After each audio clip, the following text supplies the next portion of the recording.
이제 다 같이 사도신경으로 신앙 고백하시면서 금요기도회를 시작하겠습니다. 전능하사 천지를 만드신 하나님 아버지를 내가 믿사오며 그 외아들 우리 주 예수 그리스도를 믿사오니 이는 성령으로 잉태하사 동정녀 마리아에게 낳으시고 본디오 빌라도에게 고난을 받으사 십자가에 못 박혀 죽으시고 장사한 지 사흘 만에 죽은 자 가운데서 다시 살아나시며 하늘에 오르사 전능하신 하나님 우편에 앉아 계시다가 저리로서 산자와 죽은 자를 심판하러 오시리라. 성령을 믿사오며 거룩한 공회와 성도가 서로 교통하는 것과 죄를 사하여 주시는 것과 몸이 다시 사는 것과 영원히 사는 것을 믿사옵나이다. 아멘.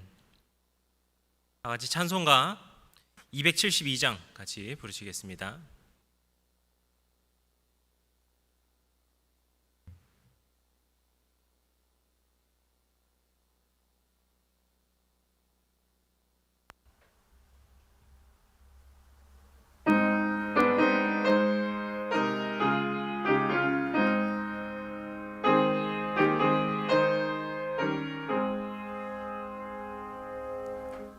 고통의 멍에 벗으려고 예수께로 나갑니다. 자유와 기쁨 베푸시는 주께로 갑니다.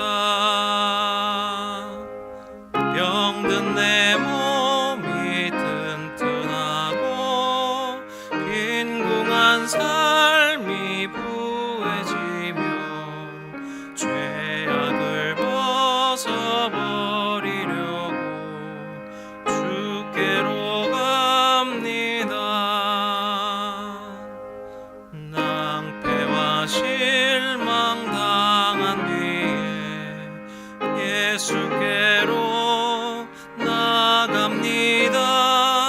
십자가 은혜 받으려고 주께로 갑니다. 슬프던 마음 위로받고 이 생의 풍파 잔잔하며 영광의 찬송 부르려고 주께로 갑니다. 교만한 마음을 내버리고 예수께로 나갑니다. 복 되신 말씀 따르려고 주께로 갑니다. 실망한 이 몸 힘을 얻고 예수의 크신 사랑 받아 하늘의 기쁨 맛보려고 주께로 갑니다. 죽음의 길을 벗어나서 예수께로 나갑니다. 영원한 집을 바라보고 주께로 갑니다. 멸망의 포구에 나와 평화의 나라 다다라서 영광의 주를 배우려고 주께로 갑니다. 아멘. 오늘 우리에게 주신 하나님의 말씀은 마가복음 5장 21절부터 43절까지인데 그중에 저희가 30절부터 36절을 함께 봉독하도록 하겠습니다. 마가복음 5장 30절부터 36절의 말씀 함께 봉독하도록 하겠습니다.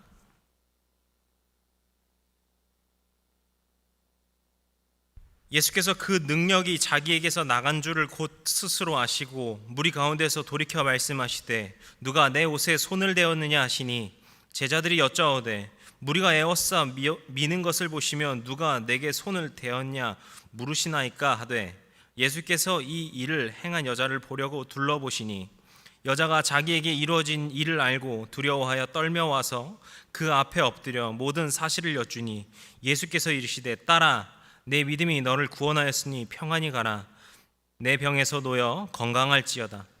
아직 예수께서 말씀하실 때에 회당장의 집에서 사람들이 와서 회당장에게 이르되 당신의 딸이 죽었나이다 어찌하여 선생을 더 괴롭게 하나이까. 예수께서 그 하는 말을 곁에서 들으시고 회당장에게 이르시되 두려워하지 말고 믿기만 하라 하시고. 아멘. 할렐루야. 오늘도 이 시간 함께 모여서 기도하시고 찬양과 말씀으로 나오시는 우리 해림의 성도님들 주님의 이름으로 사랑하고 축복합니다. 오늘은 마가복음 이제 7번째 시간입니다. 오늘 본문 내용은 저희가 지난주에도 말씀드린 것처럼 이제 예수님의 이적 사건, 예수님께서 이적을 행하신 사건을 다루고 있는데요. 지난주 말씀부터 오늘 말씀까지 총 4번의 이적을 주님께서 연이어서 행하십니다. 지난주엔 저희가 2가지 이적, 예수님께서 풍랑을 잠잠케 하신 사건과 그리고 군대 귀신 들린 자의 그 귀신을 쫓아내신 그 2가지 사건을 지난주에 저희가 보았고요. 오늘은 저희가 이제 이 나머지 2가지, 그 뒤에 나오는 그 2가지 이적에 대해서 다루고자 합니다. 먼저 처음에 나오는 것은 주님께서 첫 번째로 이 혈루증을 앓던 여인을 고치신 일이 나옵니다. 예수님께서 이 회당장 야이로라는 사람과 만나면서 오늘 본문 말씀은 시작이 됩니다.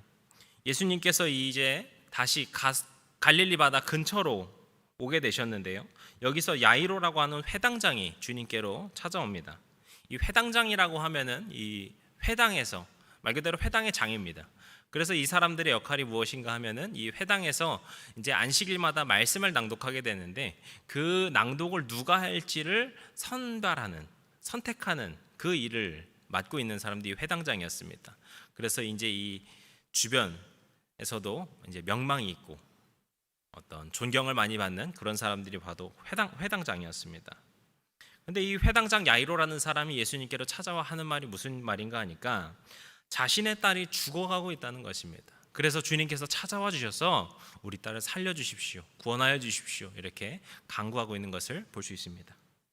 그래서 이제 예수님께서 이 야이로라는 사람을 따라가시게 되는데요. 이때 예수님을 따르는 그 많은 무리들 속에서 혈루증을 앓던 여인이 있었습니다. 이 혈루증이라고 하는 것은 여성이 이 월경이라는 것이 있지 않습니까? 이 월경 이외에도 계속해서 피를 흘리는 증상을 이제 말을 하는데 이 현대의학에서는 아마 어떤 자궁출혈과 같은 증상이지 않을까, 그런 병이지 않을까 이렇게 보고 있습니다. 이 여인은 이 혈루증을 잠시 앓은 것도 아니고 갑자기 생긴 것도 아니고 무려 12년이라는 기간 동안 이 혈루증을 앓고 있었습니다. 얼마나 참 고통스러웠을까요? 그런데 예수님께서 자기 동네에 오신다라는 이야기를 듣고선 아마도 예수님의 옷만 자신의 몸에 닿아도 나을 것이다 라는 그 믿음을 가지고서 이 무리 사이를 헤집고 들어가서 주님의 옷을 만지게 됩니다. 그리고 그 즉시 이 병에서 낫게 됨을 경험하게 되죠. 그런데 이 예수님께서 이 여인을 찾으시고 부르시면서 이 말씀이 더 이어져 가게 됩니다. 우리가 이 혈루증을 앓던 여인, 이 여인의 상황을 생각할 때, 우리가 묵상할 때 가장 먼저 알아야 될 것은 이 여인이 겪고 있었던 고통이 어떤 것인가 하는 말입니다. 우리가 흔히 생각할 때 이런 어떤 질병을 앓고 있었기 때문에 이 여인이 참 아팠겠구나, 힘들었겠구나, 고통스러웠겠구나 이렇게 생각할 수 있을 텐데 이 여인이 겪고 있는 가장 큰 고통은 육체적인 고통이 아니라 바로 정신적인 고통이었습니다. 관계적인 고통이었습니다. 성경에서 이 여성이 하혈을 하는 것, 피를 흘리는 것을 부정하다고 봤습니다. 그래서 여성이 월경을 할 때조차도 그것은 부정한 때이기 때문에 잠시 여성이 격리되거나 다른 사람과 접촉을 금해야 되던 그런 규례가 있었습니다. 제가 이제 신학교에서 공부를 할 때 이제 한 교수님이 계셨는데 이 여자 교수님이신데 이스라엘에서 직접 가셔서 공부를 하신 분이세요. 그런데 이제 이스라엘을 이제 처음 가서 얼마 안 됐을 때 이 유대인 친구들을 만나게 되어 가지고 너무 반가워서 인사를 하려고 이렇게 손을 내밀고 악수를 하려고 하는데 사람들이 거절하더라는 겁니다. 그래서 이 이스라엘 사람들은 악수로 인사를 안 하는 걸까? 이렇게 생각을 했는데 아니 다른 사람들이랑 악수를 하더라는 거예요. 그래서 나를 무시하는 거구나. 나를 여자라고 아니면 나를 동양인이라고 나를 무시하는 건가? 이래서 처음엔 조금 기분이 안 좋으셨다고 해요. 그런데 나중에 알고 보니까 이 유대인들은 자신이 잘 모르는 여성, 자신이 잘 알지 모르는 여성과는 이 접촉을 하지 않는다고 합니다. 왜냐하면 이 여성이 언제 월경을 했고 그래서 언제 부정하고 언제 이 부정이 끝났는지에 대해서 자신이 알지 못하기 때문에 그렇다고 해서 그걸 물어볼 수도 없기 때문에 이것을 서로 이제 아예 접촉 자체를 하지 않는다라는 것입니다. 이렇게 이 이스라엘에서 이 부정함과 멀어지는 것, 접촉하지 않는 것은 지금까지도 매우 중요한 것임을 우리가 알 수 있습니다. 그런데 이 여인, 지금 이 성경에서 나온 이 여인, 이 혈루증을 앓는 여인은 유대인식으로 우리가 표현하자면은 계속해서 부정한 여인이죠. 여성의 월경 기간이 끝났을 때, 여성은 월경 기간이 끝나고 나면은 다시 이제 이 정결 예식에 맞춰서 다시 정함을 입어야 되는데 이 여인은 피가 멈추지 않기 때문에 지난 12년 동안 계속해서 부정한 상태에 있는 부정한 여인인 것입니다. 그런데 이 부정한 상태, 이 부정한 여인이라는 것이 왜 문제이고 왜 이것이 정신적인 고통인가? 레위기 15장에서 이 혈루증, 이 레위기에서는 피의 유출이라고 하는데 이런 증상의 사람에게는 이렇게 행해야 된다라고 규례로 정하고 있습니다. 제가 한번 읽어드리겠습니다.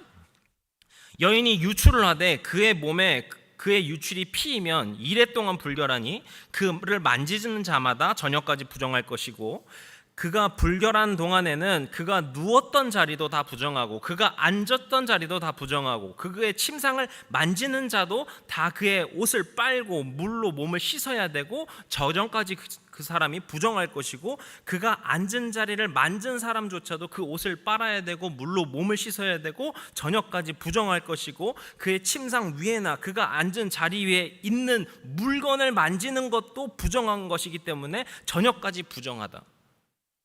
누구든지 이 여인과 동침하면은 그의 불결함이 전염되어서 이래 동안 부정한 것이고 그가 눕는 침상도 다 부정하니라. 무슨 말이죠? 이 여인과 아예 접촉이 있어서는 안 된다는 거예요. 이 여인과 몸이 닿는 그 순간부터 이미 나는 부정한 사람이 되는 거예요. 그래서 지금 이 현대 유대인들도 여성과 접촉을 하지 않는 것처럼 이 여성은 12년 동안 사람과의 접촉이 있어서는 안 됐던 것입니다. 그래서 이 예수님 당시에는 이 혈루증을 앓는 사람과는 이혼을 할 수 있는 어떤 그 이혼 사유의 하나로도 되었다고 합니다. 이제 우리가 이것을 알고서 이 여인이 12년 동안 과연 어떻게 살았을까 생각해 본다면은 우리가 그것을 상상해 본다면은 그 여인이 실제로 겪고 있는 고통이 무엇이었을까 우리가 생각해 볼 수 있겠죠. 성경에서는 이 여인의 나이가 얼마인지 가족 관계가 어떻게 되는지 이런 것에서 나오지 않기 때문에 우리가 알 수는 없습니다.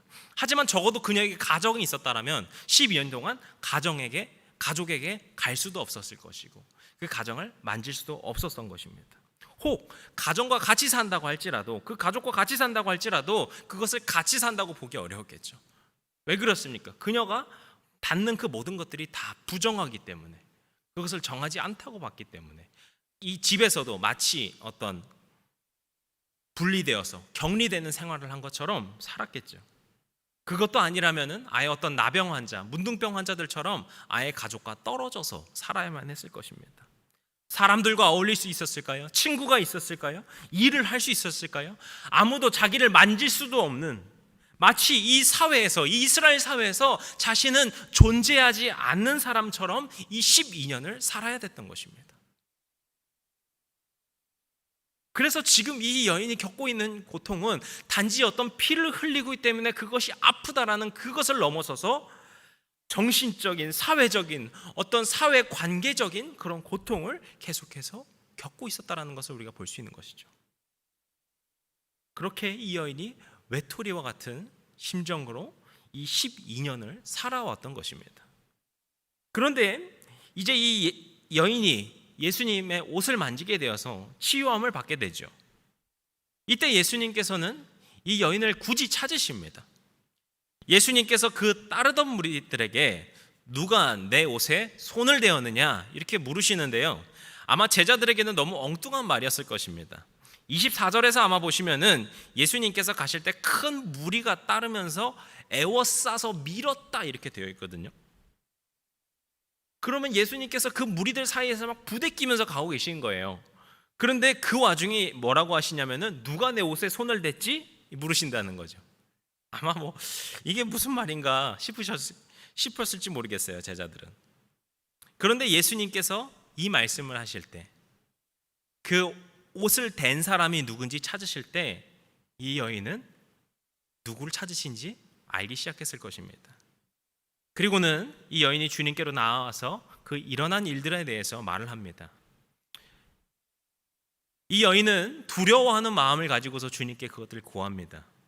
아마 어쩌면은 예수님께서 자신을 혼내시지는 않을까, 뭐 누가 내 맘대로 네 맘대로 내 옷에 손을 대래 이러면서 다시 병을 주시진 않을까, 이런 생각이 있었을지도 모릅니다. 우리가 상상하는 영역이겠죠. 하지만 우리는 아까 나왔던 이 레위기의 정결법을 놓고서 다시 한번 이것을 생각해 봐야 됩니다. 예수님의 옷을 만지기 이전까지 이 여인은 누구입니까? 부정한 사람이에요. 그렇기 때문에 이 부정한 사람이랑은 닿아서는 안 됐어요. 그렇기 때문에 지금 이 여인의 행동은, 이 여인이 예수님의 옷을 만져서 치유를 받은 행동은 이 정결법에 놓고서 비추어 볼 때는 마치 주님을 부정하게 만든 것처럼 볼 수 있는 것이죠. 그리고 더 나아가 생각하면 예수님 주위에 몰려있던 그 많은 무리들 속에 이 여인이 있었는데, 그렇다면은 이 무리들과 접촉 없이 당연히 있었을 리가 없겠죠. 그렇다면 이 무리들 역시 부정한 사람으로 만들었던 것이겠죠.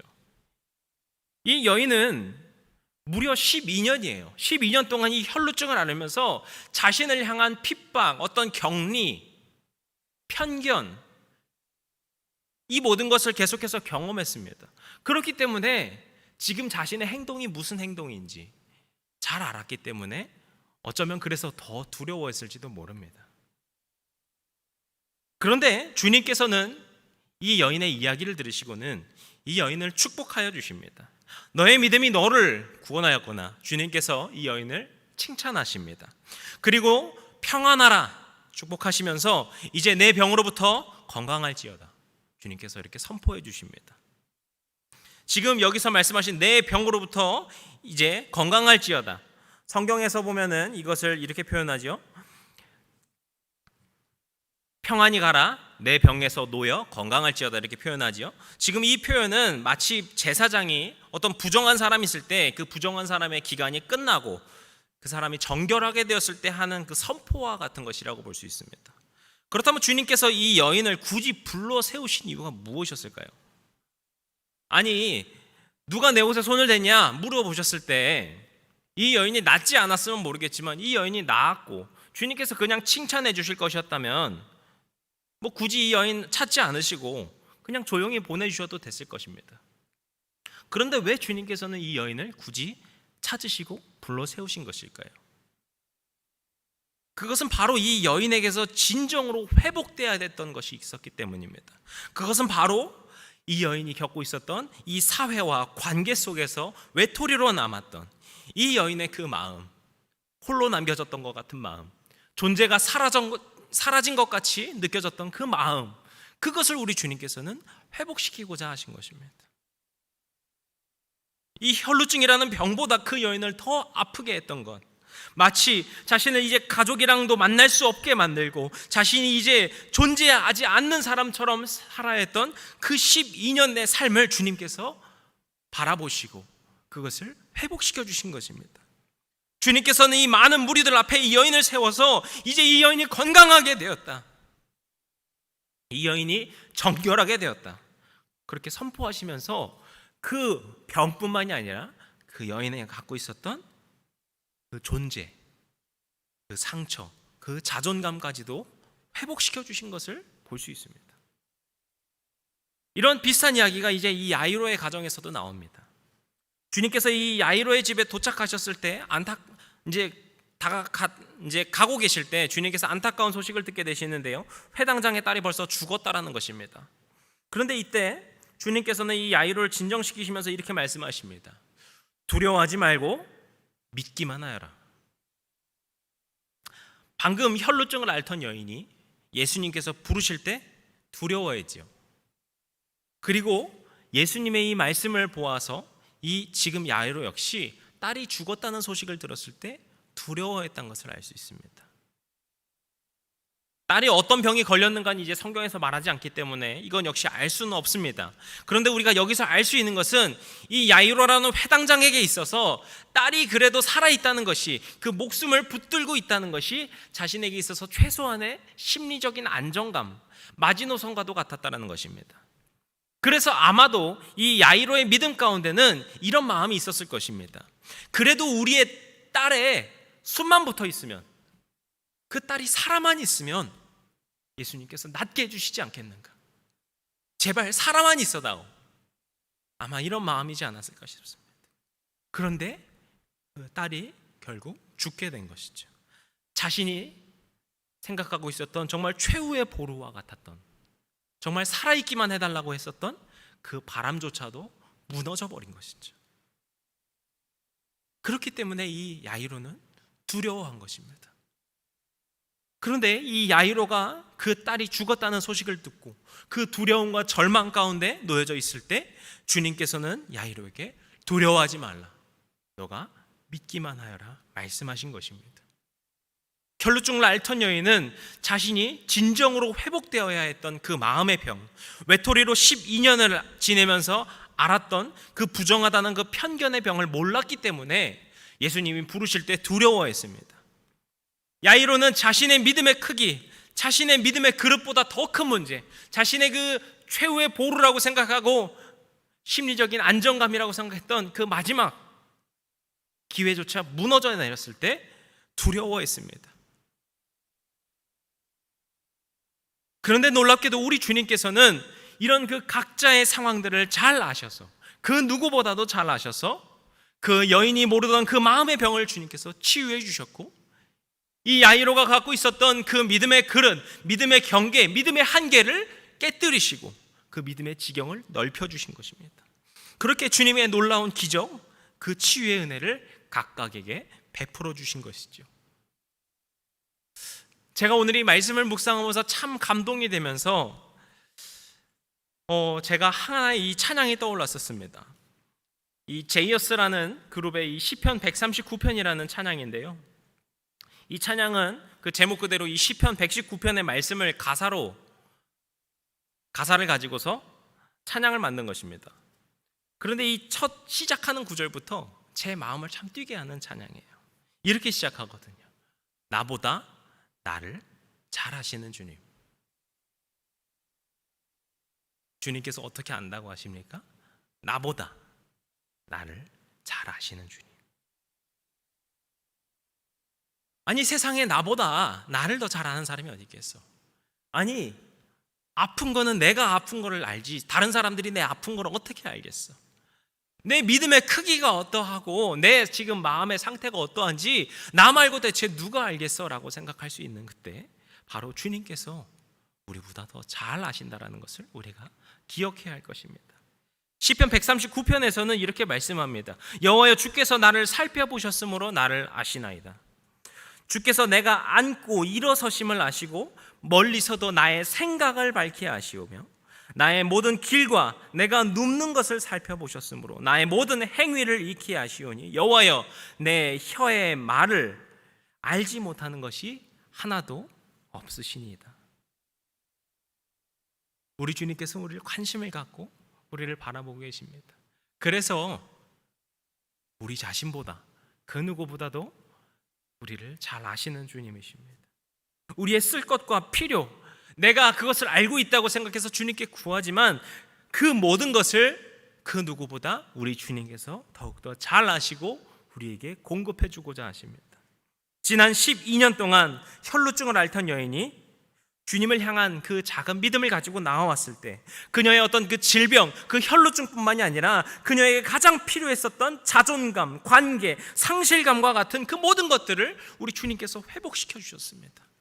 주님께서는 그렇게 우리의 이 모든 것들, 우리의 이 전인격을 회복시키고자 하십니다.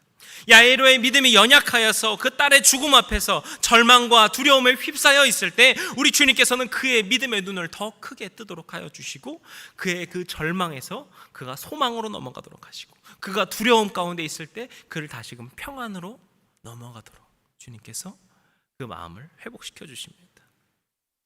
오늘 우리가 기도할 때도 바로 우리 주님 앞에 우리의 이 모든 생각과 상황들, 그 모든 것들을 다 내려놓고 마치 혈루증을 앓던 여인이 옷깃을 붙들고 주님께 간구하였던 것처럼 그런 마음으로 우리가 함께 기도하길 원합니다.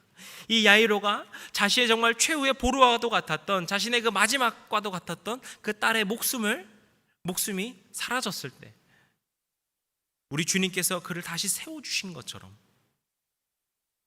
우리가 그런 기도로 주님 앞에 나아가길 원합니다. 로마서 8장에서 사도 바울이 어떻게 이야기를 하고 있습니까? 이와 같이 성령도 우리의 연약함을 도우시나니 우리는 마땅히 기도할 바를 알지 못하나 오직 성령이 말할 수 없는 탄식으로 우리를 위하여 친히 간구하시느니라. 아멘. 우리가 주님 앞에 기도할 때 우리는 알지 못하는 것들이 있을지 모르지만 그 누구보다도 우리 주님께서 잘 아셔서 말할 수 없는 탄식으로 간구하여 주시고 우리의 입술을 통하여서 우리를 기도를 믿음의 지경을 넓혀주시고 회복시켜 주시는 줄로 믿습니다. 우리의 이 부족하지만 그 간절한 믿음을 주님께서 바라보시고 우리가 알지 못했던 우리의 필요조차도 주님께서 아셔서 채워주시는 줄로 믿습니다. 우리의 믿음이 약하여서 때로는 우리의 마음이 무너져 내릴 때 우리 주님께서는 그 약한 믿음조차도 다시금 세워주시고 도와주시는 줄로 믿습니다.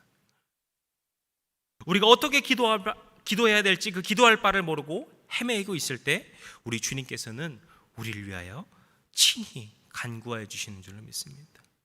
오늘 우리가 함께 각자의 자리에서 기도할 때 그 기도의 자리가 주님의 그 채워주심을 경험하는 우리의 믿음의 지경을 넓히시고 우리의 이 두려운 상황, 절망의 상황 속에서도 주님을 바라보게 하시는 주님의 그 따스한 음성을 듣게 도와주시는 놀라운 응답의 시간이 되시기를 주님의 이름으로 간절히 축복합니다.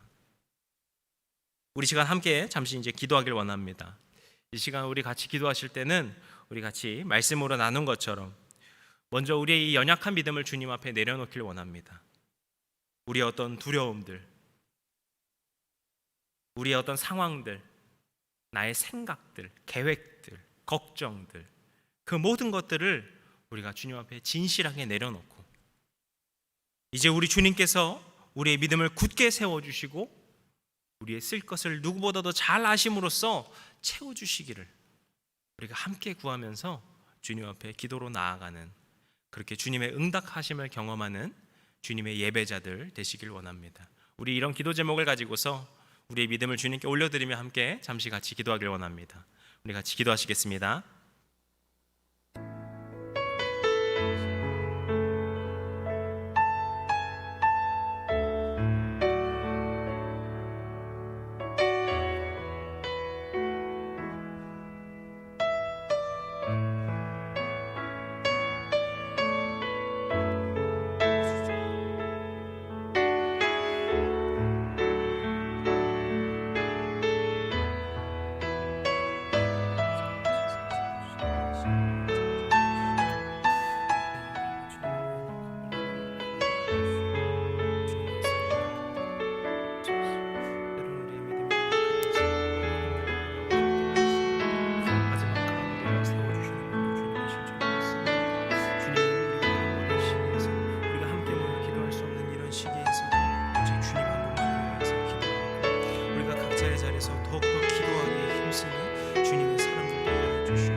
우리가 바라보는 것보다 더 크게 주님께서 바라보시는 놀라운 주님의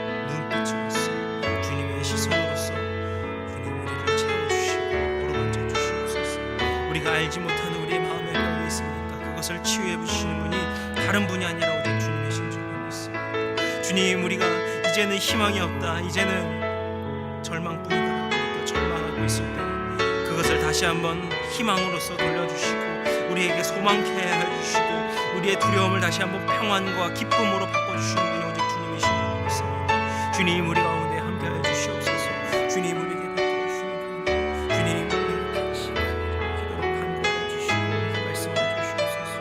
주님께서 기도하시고 말씀하신 줄 믿습니다. 주님, 감사하시고 주님, 감사드리고 주님 함께하시고. 우리 시간 한 번 더 같이 기도하실 때 우리의 그 기도 제목을 같이 가지고 기도하시길 원합니다. 우리 함께 같이 말씀 나눈 것처럼 이 시간 우리의 이 기도를 주님께 또한 올려드리길 원합니다. 주님, 우리에게 이런 문제들이 있습니다. 주님께서 이것을 도와주시길 원합니다. 이렇게 들어주시길 원합니다. 하지만 주님, 나보다 더 잘하시는 주님께서 더 큰 뜻으로 우리를 인도해 주실 때 우리가 그것을 믿음으로 순종하며 나아가게 하여 주시옵소서. 주님, 우리는 소망이 없다고 느껴져서 이거를 기도해야 되는가 느껴지는 그런 것들도 있습니다. 때로는 우리 어떤 병 때문에, 어떤 경제적인 문제 때문에, 아니면 우리의 학업이나 앞으로의 우리의 미래 때문에 더 이상 희망이 없구나 느껴지는 그런 답답할 때도 있습니다. 하지만 우리가 주님 앞에 다시 한번 우리의 작은 믿음을 올려드려서 우리 주님께서 우리를 다시 한번 굳건하게 세워주시옵소서. 우리가 정말 이런 간절한 마음을 가지고서 우리의 어떤 개인적인 기도 제목들을 가지고 주님 앞에 나아가는 시간 되었으면 좋겠습니다. 우리 시간 한 번 더 같이 기도할 때 이 개인 기도 제목을 가지고서 우리 함께 같이 기도하시겠습니다. 우리 같이 기도하시겠습니다.